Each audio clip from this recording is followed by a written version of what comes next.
अहिल्यानगर जिल्ह्यात गेल्या काही दिवसांपासून अवैध चंदन विक्री सुरू असल्याचं पाहायला मिळत आहे।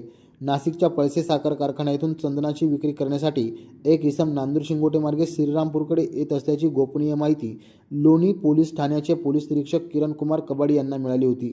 मिळालेल्या माहितीच्या आधारे त्यांनी स्थानिक गुन्हे शाखेच्या पथकाला कारवाईसाठी आदेश दिले। या आदेशानंतर स्थानिक गुन्हे शाखेच्या पथकाने तळेगाव लोणी रोडवर doctor APJ Abdul Kalam centre समोर सापळा रचून एका संशयितास ताब्यात घेतलं।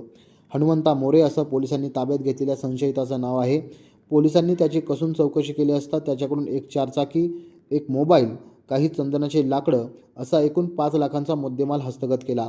चौकशी दरम्यान त्याने हा मुद्देमाल पळसे येथील उत्तम पवार यांच्याकडून विक्रीसाठी आणला असल्याची कबुली दिली। पुढील कारवाईसाठी त्यास लोणी पोलीस ठाण्यात दाखल करण्यात आलं असून घटनेचा पुढील तपास लोणी पोलीस करत आहे। सदरची कारवाई अहिल्यानगर पोलीस अधीक्षक सोमनाथ घारगे यांच्या मार्गदर्शनाखाली स्थानिक गुन्हे शाखेच्या पथकाने केली। नवतेज महाराष्ट्र ब्युरो, लोणी।